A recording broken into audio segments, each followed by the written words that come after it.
Okay, so 2023 is now over. My motorcycle season is now over, but I haven't done much like commentary or note taking this year, and so I want to take this time at the end of the season to set myself up for next season by taking some good notes. So what I've done is I have here just a side by side of one lap, and on the left here is 2022. So this is the best lap I ever did at Loudon in September of 2022, and what I have here on the right is September 2023, 1 year later at Loudon, the best lap that I did that September. Um, and I want to do a side by side because there's one lens in which so on the left I'm going to do a 129, and on the right I'm going to do a 134. So there is five. I am 5 seconds slower this year than I was last year, which I think is worth exploring. Obviously, I never did any analysis of my crash in April, but that plays some impact. But on Friday Penguin School before this Loudon practice, Eric Wood stopped by the C group class, and he had a ton of stuff to say, and I was taking notes and just trying to listen, and it was all very good. But one of the things he said was, you can either suck now, you take the time to go slow but do it right, and teach yourself to do it right, and suck now, or you can suck for the rest of your life, and so I thought, what the hell? All right, well, I might as well just write this weekend off from being good. I'll just suck this weekend, but let's at least pick a couple things to work on. So what I picked to work on was turn one and turn two, and I actually think of it as a huge success. And the reason I say that is because what I've got here is these are my times for my September 22, where I did a 129, and that's the lap you're going to see on the left here, which is obviously it's not fast, but it's the quickest I've gone. And on the very first lap, I go off the track. You're not going to see that in this video. It's on YouTube, though. Second lap, I do a 139, and then 132, 131. This is a 1 second difference. This is a half-second difference. This is a 1.5 second, almost 2 second gap to the 129, and then a 2.5 second gap to lap 7.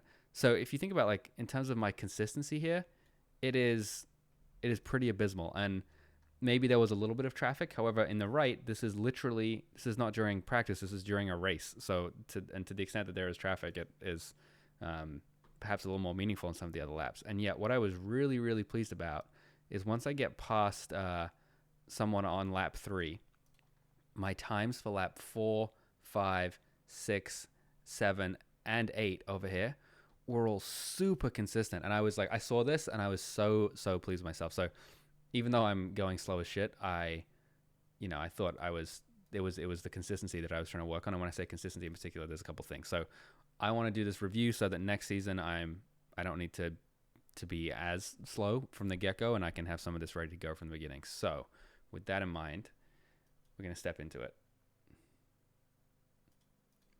Just kidding. Windows Media Player is awful. There you go. Okay. So coming down the home straight, I don't think you'll quite be able to see it, but my top speed on the left here was in the 120s. On the right here was only 110 or something. Okay, so Eric Wood, one of the things he said was, okay, going into turn 1, right? What's going on going into turn 1? And let me show you what he put up for me, which was so fucking helpful. Which was, let me grab it 1 second, which was this right here, right? And one of the things he said was, where are you looking when you come into turn 1? And the answer for me, up until he said that on Friday, was I was looking right here. And not at this point in time, right? Obviously, you're already kind of into the corner a little bit here, so let's just walk it back a little bit. But about here, like right when you can start to see, right when you get to like kind of the 4-3 board area, right here, I was looking square at this barrel, and Eric, he kind of picked on me. He was like, "Well, why aren't you saying where you're looking?" And I was like, "Well, because I know it's dumb, and you're gonna tell me it's dumb." And he's like, "Yeah, you go where you look, and you're looking at the wall. Do you want to go into the wall? No." And so he was like, "Look, here's the deal. There is a black gray patch on the ground, and conveniently, right here, can't really see the yellow. Conveniently, the racing line goes over the midway point of that, basically. So if you just look at the halfway point of that coming into turn 1, you're going to be in the right spot. You don't need to look at the wall like an idiot, which means as I get here, my eyes are now on the right, right here. If you can see that, right here, right? Which was so helpful because then the second point, right? Okay, boom, right in the midpoint of that. By the time you get here, you can now see the orange box, which you can't see from before, right? So if you look at, right, by the time we get to that point, you need to have all of your points mapped out so you can actually draw the line through them. So by the time you know you're going to hit this midpoint black, I can already be looking here, and it's true. As soon as you get to it, you can actually see the orange box, which you can't see before. And then the thing that I was having trouble with before that made my turn 1 so bad last year was that between the orange box and the apex of this corner, right? So here's the orange box on the right. You can't really see the apex. I mean, you can see that it's over here, but you can't see the line that gets you to it, or at least I can't because I'm an idiot. And so my point between my line between hitting the orange box and getting to the apex was so random and just super inconsistent. And so what Eric said was, hey, when you're looking at it, there is a little squiggle here, and the racing line goes just over the back edge of that squiggle. And so you can look at that before you get to the apex, right? And now you've got all the points you need to connect the dots. So I took all this down and I was like, all right, where are we? Okay, we come in, and here's the line, right? And so I'm looking at this line, this squiggle here, and that gets you to the apex.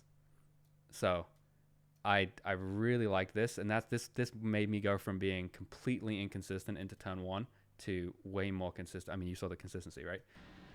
Middle point of this, orange box, look for the squiggle, back edge of the squiggle, and now you're on line. Boom. Right? And yeah, he's coming around the outside of me and I'm going slow, but right, like here I was doing 49.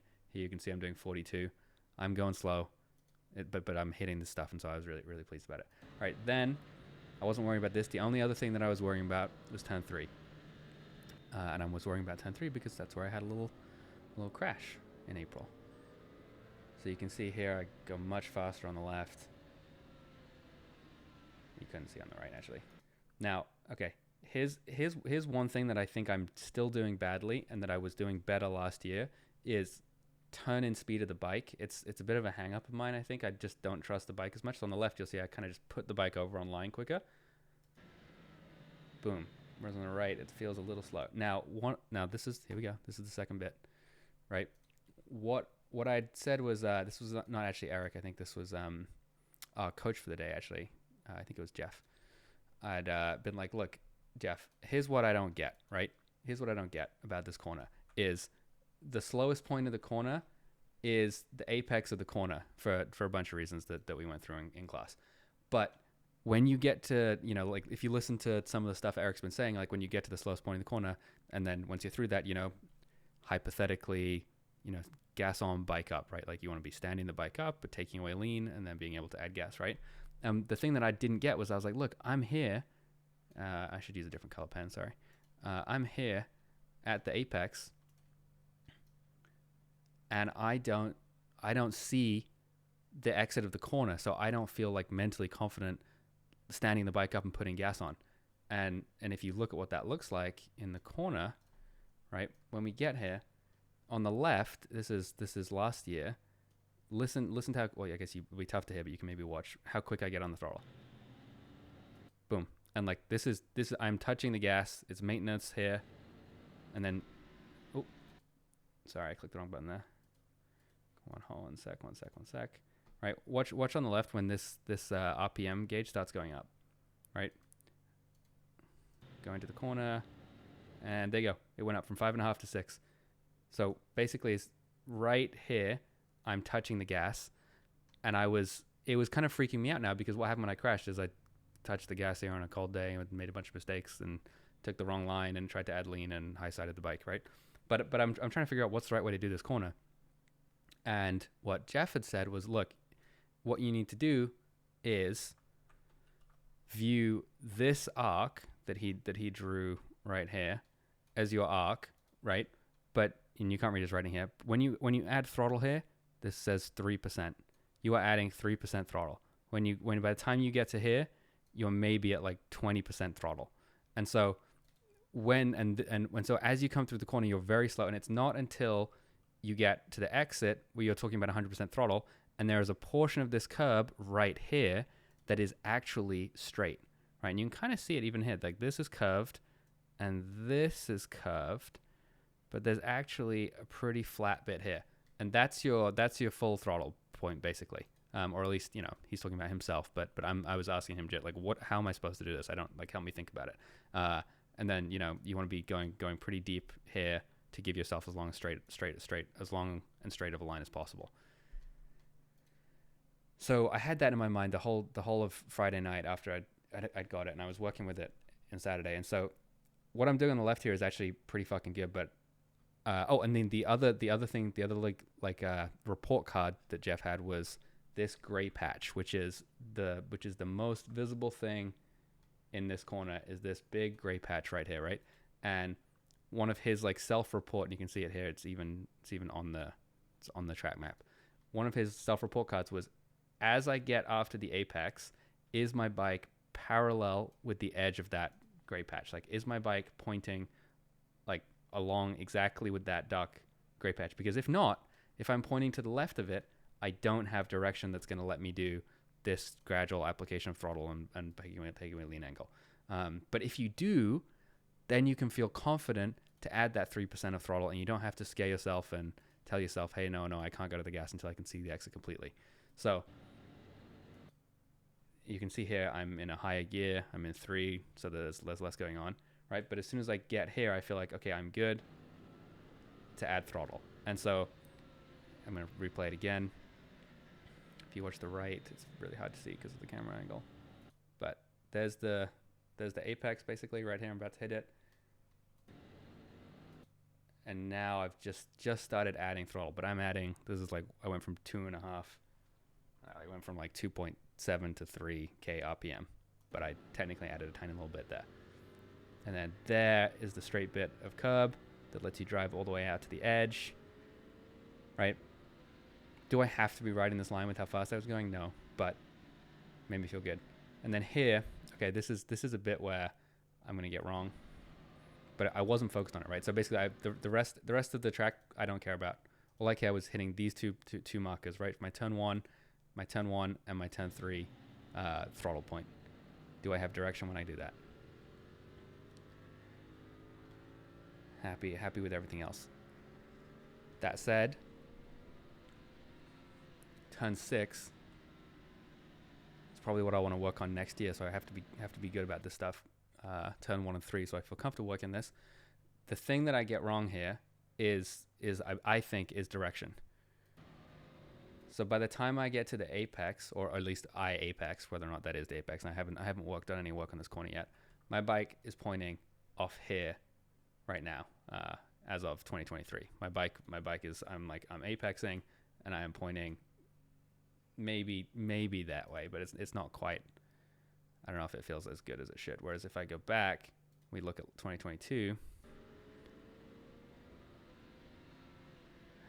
Come in, slower, and then there's a quick input of lean, boom. And so what I think I could have done better in 2022 is add throttle. But when I apex here, right, can you see the difference? I'm closer to the curb, obviously. I mean, I was actually thinking about doing 10.6 right last year. But when I come here in apex, my bike is pointing like squarely at this crop of trees. Now, I'll have to work with someone next year to figure out how you're actually supposed to do this corner and what to think about and what the reference points are, and I'm excited for that. But if you think about this angle on the apex, and then actually, I guess, I can't leave that there, actually. But if you just memorize that angle for a sec, and then we come in and we look at that, right? We basically, before we had something like this, and here I have something like this relative to the edge. And ideally, you get to the right point with the right angle, which lets you then get on the gas and drive out harder. And the reason that matters, I already talked about this last year, is because it pushes you out wide, which then means that you don't have to roll off the throttle to make this weird little kink. Doing 7 and 8. And straight down the curb. Anyway, So I wasn't really thinking about the rest of the track day, but I wanted to just do a little recap of this so that next year, you know, I need to get this angle better. Also, I mean, look at last year. I was so much more decisive in 9, right? Look at the left here for a second, Conrad. Okay, this angle's wrong, so I'm better on the curb on in 2023. But then when I flick it to the right, boom, that was decisive. And then if we look to the right here, it was slower, and I wasn't as decisive. But that's fine. Once I feel comfortable with that corner, I can start attacking it. And then here, kind of the midpoint of that black patch, come out. If you look again on the right here, I took so long to turn the bike over to the right. Whereas in 2022, watch how quickly I flipped the bike over to the right going into the final little corner set. Come out here, I go over the edge of that black patch, boom, we're turning right, and we're in. Whereas now here on the right, slowly turn it. And yeah, it's a function of speed, but the reason my speed is slower is because I feel, is actually, and then I missed the exit, is because I don't feel comfortable moving the bike quickly. But anyway, that's it. That's the end. But let's, I'm going to rewatch this next year, and hopefully this means my turn 1 and turn 3 will be a little I'll be more confident from the beginning of the year, and I can work on 6, 9, 10, 11, and 12 next April.